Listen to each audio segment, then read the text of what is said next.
네, 오늘은 2025년도 부활주일을 한 주 앞두고 교회가 지키는 종려주일 그리고 고난주일입니다. 우리는 같은 날에 종려주일과 고난주일을 교회 절기로 함께 기념하며 지키고 있지만 그 성격은, 그러니까 종려주일과 고난주일의 성격은 거의 정반대에 가깝습니다. 종려주일은 사람들이 종려나무 가지를 꺾어 흔들며 왕으로서 예루살렘에 입성하시는 예수님을 환영하던 것을 기념하고 또 왕 되신 주님을 높이는 절기이고, 고난주일은 한 주간 주님이 십자가에 못 박히시기까지 당하셔야 했던 고난을 떠올리며 주님의 고난에 동참하는 시작점으로 삼는 날입니다. 이렇게 종려주일과 고난주일은 그 성격이 정반대되는 것처럼 보이지만 결과적으로 보면 우리 주님께서 십자가의 고난을 통과하여 결국 죽음의 권세를 이기시고 끝내 부활하셔서 영광의 왕이 되셨기 때문에 이 두 절기는 신학적으로 보면 결국은 같은 절기다, 이렇게 말씀드릴 수 있습니다. 또 특별히 알아야 할 것이 있습니다. 이 부활의 영광은 반드시 십자가의 고난을 먼저 통과한 뒤에야 얻을 수 있다는 거죠. 이것을 우리 삶에 적용하자면 고난 뒤에는 반드시 복이 있다는 겁니다. 십자가의 고난을 지나서 맞이하는 부활이 이 사실을 잘 보여줍니다. 여러분, 십자가 없는 부활은 있을 수가 없습니다. 고난 없는 영광은 없습니다. 주님께서도 이 사실을 그 누구보다 잘 아셨기에 끝내 그 모진 고난의 길을 가셨던 겁니다. 만약에 십자가의 고난 없이 부활의 영광을 얻을 수 있다고 말한다면, 또 그걸 누리고자 한다면 그건 잘못된 신앙, 이런 게 바로 진짜 기복신앙입니다. 기복신앙은 고난 없이 복을 받을 수 있다고 말하는 것이고 노력 없이 성공할 수 있다고 말하는 것, 그렇게 가르치고 그렇게 믿는 게 바로 기복신앙입니다. 무엇보다 제가 믿고 우리가 믿는 하나님은 고난을 통하여 최종적으로 우리에게 복을 주시고 우리의 실수와 실패조차도 복으로 바꾸시는 전하위복의 하나님이라는 것입니다. 그러니까 우리가 영광의 길을 걸어가기 전에 먼저 골고다의 길을 주님과 함께 걸어갈 때 그것이 진정 축복의 길이 되는 겁니다. 아무런 죄가 없으신 우리 주님이 나를 위하여, 우리를 위하여 그 모진 고난을 친히 감당하셨다면 적어도 우리가 주님께서 우리에게 부탁하시는 것, 그것을 기억하고 그 고난에 동참해야 되지 않겠습니까? 한 주간 특별 새벽 기도에 참석하시고 또 한 끼 이상 금식하여 그것을 어려운 이들과 나눌 때 그것이 주님의 고난에 진심으로, 진정으로 동참하는 길이라는 것을 기억하시기 바랍니다. 이제 예수님께서 십자가에 못 박히시기 전 일주일간 예루살렘에 입성하신 뒤 행하셨던 여러 가지 일들을 우리가 살펴보게 되는데, 그 중에서 고난주간 월요일에 해당되는 날에 행하셨던 일이 바로 예루살렘 성전에 들어가셔서 성전을 깨끗하게 정화시킨 일입니다. 그리고 이튿날 아침에는 예루살렘 성전에 가셔서 헌금화 앞에서 사람들의 헌금하는 모습도 지켜보셨습니다.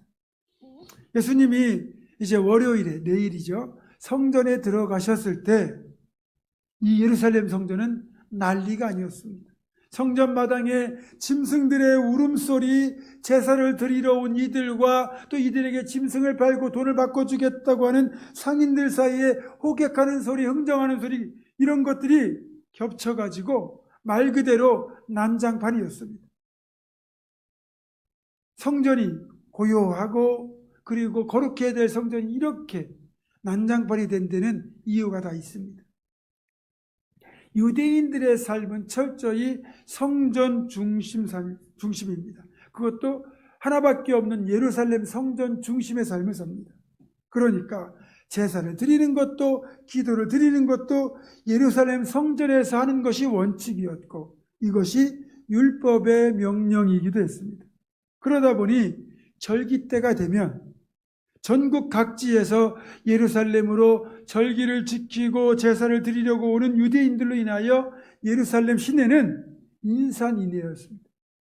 특히 예루살렘에서 멀리 떨어진 곳에서 제사를 드리러 오는 경우 그들이 제사에 사용할 제물을 양이나 소나 염소를 직접 끌고 오게 되는데, 이렇게 오기가 너무 번거로운 겁니다. 그 먼 거리를 짐승을 끌고 오려면 시간도 더 걸리고 오는 도중 풀과 물을 먹여야 되기 때문에 많은 어려움이 있습니다. 그래서 이런 어려움을 해소할 방법으로 제물로 쓰일 짐승을 직접 끌고 오는 대신에 돈을 가지고 와서 예루살렘에 도착한 뒤에 예루살렘에서 제사용 짐승을 구입을 합니다. 그리고 그걸 제물로 사용하면 되는 거죠. 이런 방식이 훨씬 편하고 좋다 보니까 점점 더 많은 사람이 이런 식으로 그렇게 제사용 제물을 사용하게 되었고, 절기 때는 물론이고 평소에도 제사용 짐승을 판매하는 일이 꽤 돈벌이가 되기 시작한 겁니다. 자연스럽게 성전 외곽에 제사용 짐승을 파는 상점들이 들어섰고, 이것이 돈벌이가 된다 싶으니까 약삭빠른 사람들이 성전을 책임지는 제사장들에게 일정 금액의 뇌물을 주고 아예 성전 제단이 있는 성전 마당에 짐승을 판매하는 매장을 따로 열게 된 겁니다. 그리고 누구라도 성전을 출입하려면 성전 출입세, 성전세라는 걸 내야 되는데, 그러면 로마 동전으로 내야 됩니다. 그러면 그런 자신에게 그런 동전이 없으면 또 다른 화폐로 이걸 교환을 해야 되잖아요. 그러면 수수료를 떼고 환전해주는 환전상들도 생겼습니다. 그러니까 제사 지내는 사람들, 기도하러 온 사람들, 그리고 이제 제사용 짐승을 파는 상인들과 짐승들, 그리고 돈 받고 주는 사람들의 그 상, 그리고 그것들을 또 구입하려고 들어선 사람들까지 이 아래가 정말 난리통이었습니다. 제사장들도 이런 상황을 정리하기는커녕 이렇게 제사용 짐승이나 환전을 이곳에 하는 것이 편리하다는 것을 알고는 이 좋은 자리들을 더 큰 금액의 뇌물을 받고 내주고 돈벌이 하는 데만 혈안이 되어 있었습니다. 또 그렇게 뇌물을 주고 또 자리를 차지한 상인들은 빨리 본전을 뽑아야 되니까 더 큰 소리로 호객을 하게 되고, 이런저런 이유로 시장통, 북새통이었습니다. 게다가 지금은 유대인의 최고 명절, 최대 절기인 유월절입니다. 그러니까 이 성전은 유월절을 맞아 절기를 지키고 제사를 드리러 온 사람들로 인산인해 시장통을 이루고 있었습니다. 이런 상황에서 예수님이 성전 마당에 들어가셨다가 이 광경을 보시고는 그만 분노하신 겁니다. 주님이 보실 때 예루살렘 성전은 더 이상 예배의 장소도 기도의 장소도 거룩한 곳도 아니었던 거죠. 거룩한 성전이 이 모양, 이 꼴이 되었으니까 예수님은 하나님의 임재를 소망하며 예배하고 싶은 이들이 예배할 수 없다는 사실에 마음이 아팠습니다. 기도하고 싶어도 시끄러운 소리에 기도에 집중할 수가 없다는 사실이 너무 마음이 아프셨습니다. 그리고 예수 눈에 비친 오직 돈벌이에만 급급한 인간들의 탐욕이 가득한 이 성전을 더 이상 지켜보실 수가 없는 거죠. 그래서 노끈으로 채찍을 만들어서 그 성전 마당에서 판매하고 있는 가축들, 짐승들을 다 밖으로 내쫓으시고, 그리고 돈 바꾸는 자들의 환전상들의 그 상을 뒤집어 엎으시고, 그리고는 예수님이 분노에 가득 찬 소리로 이렇게 외치셨습니다. 마가복음 11장 17절입니다. 이에 가르쳐 이르시되 기록된 바 내 집은 만민이 기도하는 집이라 칭함을 받으리라고 하지 아니하였느냐. 너희는 강도의 소굴을 만들었도다. 예수님의 이 말씀은 지극히 옳으신 말씀이고 당연한 말씀인데도 불구하고 이런 행동은 제사장들과 장사꾼들의 영업을 방해한 것이 되어 눈의 가시가 될 수밖에 없었습니다. 그래서 학자들은 주님의 이날 이 성전을 정결케 하신 이 행동이 결국 십자가의 죽음을 재촉하는 원인이 되었다고도 해석을 합니다. 그리고 이튿날 아침 예루살렘 성전에 찾아오는 사람들을 주님이 헌금함 앞에서 지켜보셨는데 여러 부자가 많이 헌금을 했고 또 한 명의 과부가 2렙돈, 한 고드란트 그것을 헌금함에 넣었는데 그것이 그녀의 생활비 전부였다고 그렇게 말씀하고 있습니다. 마가복음 12장 41절 42절입니다. 예수께서 헌금함을 대하여 앉으사 무리가 어떻게 헌금함에 돈 넣는가를 보실세. 여러 부자는 많이 넣는데 한 가난한 과부는 와서 2렙돈 곧 한 고드란트를 넣는지라. 이 2렙돈 한 고드란트는 오늘날로 말하면 라면 1개나 2개 정도 살 정도의 금액인데 이게 그녀의 생활비 전부였다면 이 과부가 이 헌금을 드렸기 때문에 어쩌면 다음날 굶어야 될지도 모릅니다. 그래서 예수님이 비율로 놓고 보면 이 여인이 가장 많은 헌금을 한 것이라고 그녀의 헌금을 칭찬하셨지만 이어지는 이야기를 통하여 우리는 왜 예루살렘 성전이 무너질 수밖에 없었는가를 파악할 수 있습니다. 예루살렘 성전은 총 3번에 걸쳐 건축되거나 증축되었습니다. 이 3번에 건축된 성전 이름을 솔로몬 성전, 스룹바벨 성전, 헤롯 성전이라고 부르는데 성전 건축이나 증축을 주도한 인물의 이름을 따서 편의상 이렇게 저희들이 구분을 합니다. 솔로몬이 지은 성전은 이제 바벨론의 침공으로 무너집니다. 그리고 포로됐던 곳에서 돌아와 무너진 성전을 재건한 사람이 바로 스룹바벨입니다. 스룹바벨 성전은 솔로몬이 지었던 성전에 비하면 규모가 너무나 작고 허름했습니다. 그런 스룹바벨 성전을 대대적으로 증축하고 개축해서 더 확장한 인물이 바로 헤롯이라고 불리는 대왕입니다. 헤롯 대왕은 유대 출신이 아닙니다. 에돔 출신인데 자기가 이 유대인들을 다스리는 왕이 되었기에 유대인들의 환심을 얻고자 유대인들의 예배 장소인 성전을 대대적으로 증축, 개축하기 시작했습니다. 그래서 주전 20년 그 증축을 시작한 이래 주 63년경 그러니까 83년이 걸쳐서 최종적으로 3번째 성전을 완공하게 됩니다. 그러니까 예수님이 예루살렘 성전을 방문하셨을 때는 아직 증개축이 끝나지 않은 상태였겠죠. 그럼에도 성전의 규모가 워낙 크고 웅장하고 화려하다 보니까 그리고요 성전 외벽을 금으로 치장했다고 합니다. 따라서 갈릴리 촌구석에서 온 제자들의 눈에는 지금 우리가 예를 들어서 케냐에서 온 친구들이 이 롯데타워를 보는 그 느낌 이상이었을 겁니다. 그래서 예수님에게 주님 이 건물 이 성전 정말 웅장하고 화려하지 않습니까? 이렇게 말을 한 거예요. 그때 예수님이 그 말을 듣고 하셨던 대답이 충격이라는 거죠. 저주 그 자체였기 때문입니다. 마가복음 13장 2절이죠. 네가 이 큰 건물들을 보느냐? 돌 하나도 돌 위에 남지 않고 다 무너뜨려지리라. 이런 여러분 집들이 갔는데 이 집이 때가 이르면 다 무너질 거라고 하는 그런 말 할 수 있겠습니까?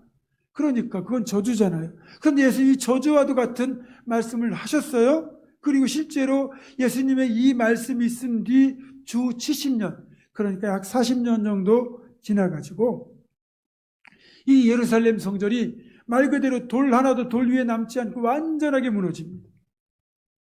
이스라엘 역사를 보면 유대인들이 주 60년에 가이사랴라는 곳에서 로마의 압제에 대항하여 봉기를 일으킵니다. 그리고 이 봉기가 곧바로 진압이 되었지만 이것이 이 유대가 팔레스타인 각지로 이 불길처럼 번져가지고 주 66년에 유대인들이 군대를 만들어서 예루살렘에 있는 로마 군대를 몰아내고 예루살렘 성을 차지하게 됩니다. 그리고 4년 동안 로마에 대항하여 싸우게 되죠. 그리고 주 70년 로마의 티투스라고 불리는 장군이 군대를 이끌고 와서 예루살렘을 5개월간 에워싸고 그리고 토성을 쌓으면서 예루살렘 성을 공략합니다. 아무도 나가지 못하도록 막았고요. 결국 주 70년에 이 로마 군대에 의하여 예루살렘이 함락되면서 일설에 의하면 무려 100만 명 넘게 죽었다고 합니다. 그러면서 로마 군인들에게 들린 한 가지 소문이 있었는데 그게 뭐냐면 유대인 부자들이 성전의 돌틈 사이에 자신들의 금은보화를 숨겨놓았다라는 소문이 돈 겁니다. 어떻게 하겠습니까? 하나라도 더 건지기 위하여 지렛대와 여러 가지를 이용해가지고 성전의 모든 돌들을, 큰 대리석 돌들을 다 무너뜨리고 그리고 금은보화를 찾아냈습니다.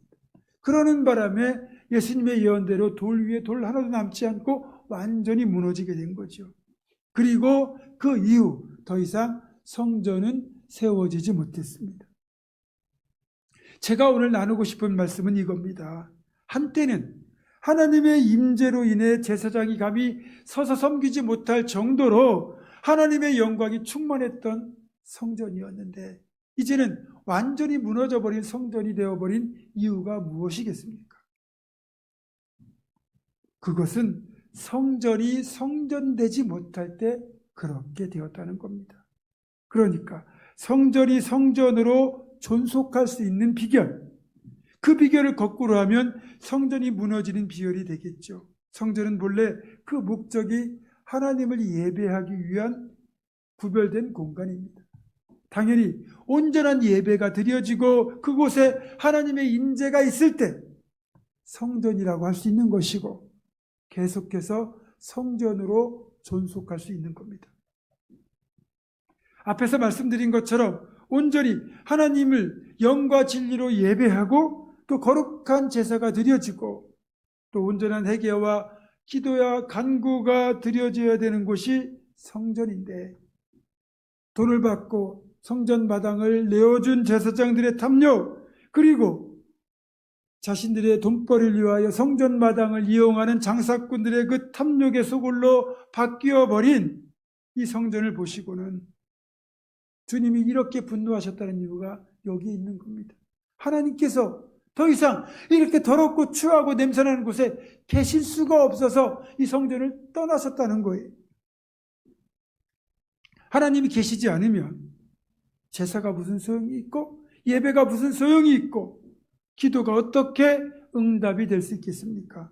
그 누구보다 예배를 사랑하시고 또 예배의 대상이신 우리 예수님께서 이런 기막힌 광경을 보셨으니 당연히 분노하실 수밖에 없는 거죠.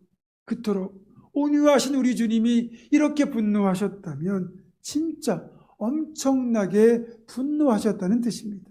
그만큼 예루살렘 성전의 상황이 심각했다는 거예요. 이런 성전, 탐욕으로 가득한 성전에는 하나님이 계실 수가 없어 떠나실 수밖에 없고 더 이상 성전에 하나님이 계시지 않는다면 그것은 성전일 수가 없고 그런 하나님의 마음을 보여주는 것이 바로 성전이 무너진 겁니다. 나는 더 이상 이곳에 있을 수가 없다. 이곳은 더 이상 성전이 아니다. 그런 사실을 성전이 무너지는 곳으로 보여주신 겁니다. 만약에 성전이 성전으로서 그 역할을 바르게 감당했다면 예루살렘 성전은 무너지지 않고 지금까지 존속했을 겁니다. 또 한 가지, 여기에 더하여 성전이 무너진 이유는 성전이 공동체의 역할을 상실했기 때문입니다. 성전은 하나님을 예배하는 것에 그치지 않고 성전을 중심으로 한 선한 공동체, 하나님 나라를 이루며 살라고 주신 공동체입니다. 이 성전을 중심으로 모든 헌물과 11조가 드려지고 사용되는데 그 중에서 3년에 한 번씩 드려지는 11조는 오로지 고아와 과부와 나그네 같은 어려운 이들을 위하여 사용하라고 하나님이 친히 명령하시고 율법에 규정해 놓으셨습니다. 신명기 26장 12절입니다. 셋째 해, 곧 11조를 드리는 해에 네 모든 소산의 11조 내기를 마친 후에 그것을 레위인과 객과 고아와 과부에게 주어 네 성읍 안에서 먹고 배부르게 하라. 이게 바로 그 명령입니다.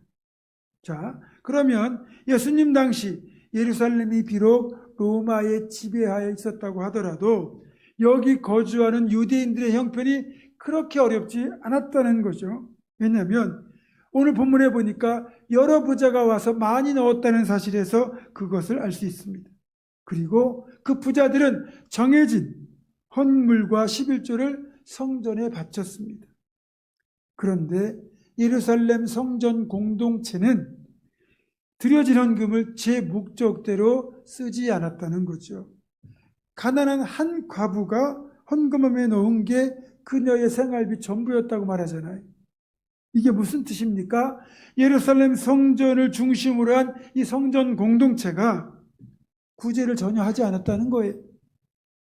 여러 부자가 있잖아요. 그렇게 부자가 많이 있는데도 불구하고 가난한 한 과부를 제대로 돌아보지 않았고 그녀가 가진 생활비 전부가 라면 한두 개 살 돈밖에 안 됐다는 거죠. 여러 부자가 가난한 과부의 삶 하나도 지켜주지 않은 거예요. 그러니까 예루살렘 성전은 기도와 예배의 장소라는 본래 목적을 잃어버렸던 것 말고도 가난한 과부 한 사람조차 돌아보지 않았을 정도로 성전의 존재 목적, 그 존재 가치를 상실했던 겁니다. 그 결과가 주님의 저주와 예언처럼 완전히 무너지는 것이었어요. 여러분, 이 사건이 우리에게 주는 교훈이 무엇일까요? 제가 앞에서 말씀드린 성전이라는 단어를 교회라고 하는 단어로 바꾸면 그걸 그대로 우리에게 주시는 경고로 볼 수 있습니다. 신약의 교회는 구약의 성전에서 예배와 기도의 기능, 성전 공동체 역할을 이어받은 특별한 공동체입니다. 그렇다면 오늘 우리는 지금 우리 교회가 이 예배당을 통하여 온전한 예배와 기도가 드려지고 있는지를 먼저 돌아보아야 되겠죠. 또 어려운 이들을 돌보는 일, 땅끝까지 하나님을 확장하는 선교를 제대로 감당하는 믿음의 공동체인지를 돌아보아야 합니다. 세상에 많은 교회가 있습니다. 그 중에서 어떤 교회는 점점 쇠하고 어떤 교회는 점점 성장합니다. 그렇게 무너지는 교회와 세워지는 교회가 있어요. 결정적인 차이점이 무엇일까요? 딱 한 가지입니다. 하나님의 임재입니다. 하나님의 임재가 있으면 그 교회는 성장하고 존속하고, 하나님 임재가 사라지면 아무리 크고 웅장한 건물을 가진 교회라도 결국은 쇠퇴하고 무너지게 되어 있습니다. 그 사실을 오늘 본문의 예루살렘 성전이 잘 보여줍니다. 흔히 우리는 예배당을 교회라고 부르죠. 그러나 정확히 말하면 이 예배당 건물 자체는 성전이 아닙니다. 그냥 예배를 드리기 위하여 우리가 만든 건물, 빌딩입니다. 신약 시대를 살아가는 우리가 움직이는 개별 성전입니다. 그런 성전된 우리가 하나님을 예배하기 위하여 이곳에 모일 때 오늘날 교회는 성전 공동체가 되는 거죠. 이럴 때 진짜 이런 성전 공동체를 우리는 교회라고 부르는 겁니다. 그냥 어느 지역에 있고 건물이 있으니까 교회인 게 아니라 진짜 하나님을 예배하는 성전된 우리들이 모여 한 마음으로 하나님을 예배하고 하나님 기뻐하시는 사역들을 감당하는 공동체가 될 때 그게 바로 진짜 교회라는 거죠. 대한민국의 경제 발전과 더불어 한국의 많은 교회가 예배당 건물을 화려하게 건축했습니다. 아무리 화려한 외관과 또 그런 기구, 도구를 갖췄다 할지라도 그에 합당한 영성과 교회로서의 역할을 제대로 감당하지 않으면 그건 예배당이 아니라, 교회가 아니라 웅장한 건물일 뿐입니다. 우리 교회가 영과 진리로 하나님을 예배하는 예배 공동체, 진정한 간구를 올려드리는 기도 공동체, 어려운 이들을 기꺼이 돌아보는 나눔 공동체, 땅끝까지 복음을 전하는 선교 공동체, 다음 세대를 말씀으로 세워나가는 양육 공동체가 될 때 우리 교회는 진정한 교회가 될 것이고, 그리고 결코 쇠하지 않고 주님 오실 그날까지 건강하고 아름답게 성장하고 존속하게 될 겁니다. 이따가 오후 예배 시간에도 잠깐 언급하겠지만 저는 제가 보문중앙교회 담임 목사라는 사실이 너무나도 감사하고 기쁘고 행복합니다.